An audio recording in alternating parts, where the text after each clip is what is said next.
બિલકુલ યસ. હવે આપણે વાત કરીએ બ્રોકરેજ રિપોર્ટ તરફથી ઘણા બધા અપડેટ આપણને જોવા મળે છે. તો જેમાં સૌથી પહેલાં ઇન્ડિયા ઉપર આપણે જઈશું, કારણ કે અમુક બે રિપોર્ટ આવે છે જે ઇન્ડિયાની સ્ટ્રેટેજી ઉપર તેઓ એક રિપોર્ટ આપ્યું છે. સૌથી પહેલાં બર્ન્સ્ટાઇન આપણે જોઈશું. તો ઇન્ડિયા ઉપર તેઓ એક મોડલ પોર્ટફોલિયો સ્ટોક તેઓએ બનાવ્યો છે, જેમાં તેઓ ઇન્ફોસિસ, એનટીપીસી, જે પાવર સાથે એમને કહી રહ્યા છે કે પાવર ગ્રીડ, અદાણી પોર્ટ, આ સ્ટોક તેઓએ એડ કર્યા છે. L&T, આઈસીઆઈસીઆઈ બેંક સાથે તમે નજર કરો તો અહીંયાથી એસબીઆઈ લાઈવ, ઇન્ડસઇન્ડ બેંક, જેમણે પોતાના મોડલ પોર્ટફોલિયોમાં અહીંથી સમાવેશ કર્યો છે. બીજા અમુક સ્ટોક છે કે જેમાં મોડલ પોર્ટફોલિયોમાં સમાવેશ કર્યો છે મહિન્દ્રા એન્ડ મહિન્દ્રા. બીજો તમે નજર કરશો તો એવેન્યુ સુપરમાર્ટ્સ, જુબિલન્ટ ફૂડ અને ભારતીય. આ બધા સ્ટોક છે કે જેમણે એક મોડલ પોર્ટફોલિયોમાં સમાવેશ કર્યો છે. ક્યાંક ને ક્યાંક આ સ્ટોકને લઈને તેઓ પોઝિટિવ જોઈ રહ્યા છે બર્ન્સ્ટાઇન. હવે વાત કરીશું આપણે અહીંથી, તો અહીંયા ગોલ્ડમેન સેસે પણ ઇન્ડિયા ઉપર અહીંયાથી રિપોર્ટ આવ્યો છે. તેઓ કહી રહ્યા છે કે આવકના ગ્રોથમાં 2 થી 3% નકારાત્મક અસર અહીંયાથી જોવા મળશે. એટલે ક્યાંક ને ક્યાંક અહીંયાથી કોમેન્ટ્રી નેગેટિવ છે. સાથે કહેવું છે કે નાણાકીય વર્ષ અહીંયાથી 2025-26 માટે જે અર્નિંગ પર શેર છે એ ગ્રોથ 11 થી 14% અહીંયાથી રહેતો જોવા મળશે.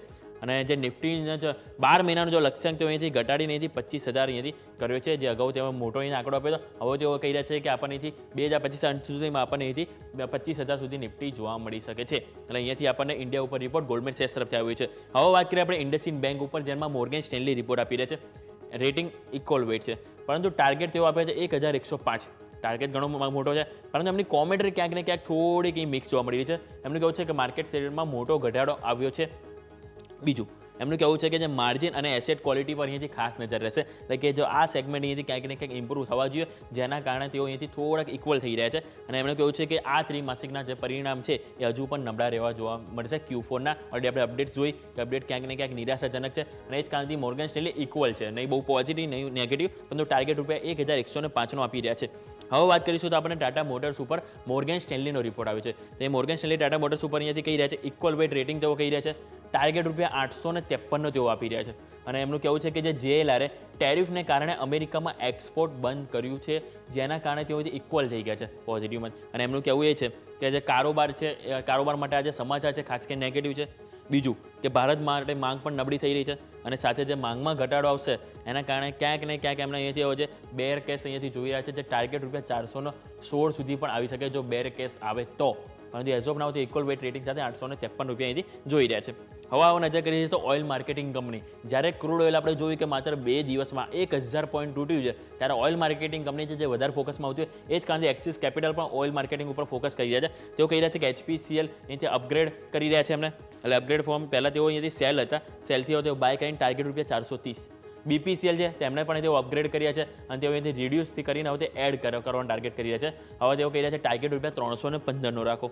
IOC જોઈએ તો એમાં તેઓ અપગ્રેડ કર્યો છે કે પહેલાં તેઓ સેલ હતા, રેટિંગ સેલમાંથી તેઓ એડ કરવાનું કહી રહ્યા છે, અને એડ કરવાની સાથે તેઓ ટાર્ગેટ ₹140 IOC કહી રહ્યા છે. એટલે BPCL, આપણે વાત કરીએ HPCL, IOC ત્રણેયમાં તેઓ ક્યાંક ને ક્યાંક પોઝિટિવ છે. એમનું કહેવું છે કે EBITDA એટલે કે એમની જે ઓપરેટિંગ આવક છે એ અનુમાન 8 થી 25% સુધી અહીંયાથી વધશે એવું એમને ક્યાંક અનુમાન છે.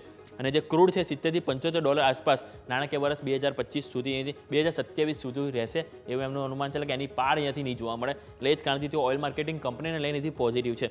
હવે જુબિલન્ટ ફૂડવર્ક ઉપર આપણને મોર્ગન સ્ટેનલીનો રિપોર્ટ આવ્યો છે. તેઓ અહીંયાથી ઓવરવેટ રેટિંગ કરી રહ્યા છે, એટલે પોઝિટિવ છે. ટાર્ગેટ ₹781 આપી રહ્યા છે. એમનું કહેવું છે કે 184 નવા સ્ટોર કંપની ઓપન કર્યા છે, જે ક્યાંક ને ક્યાંક અહીંથી કંપનીને બિઝનેસ એક્સપાન્શન માટે મદદ કરશે.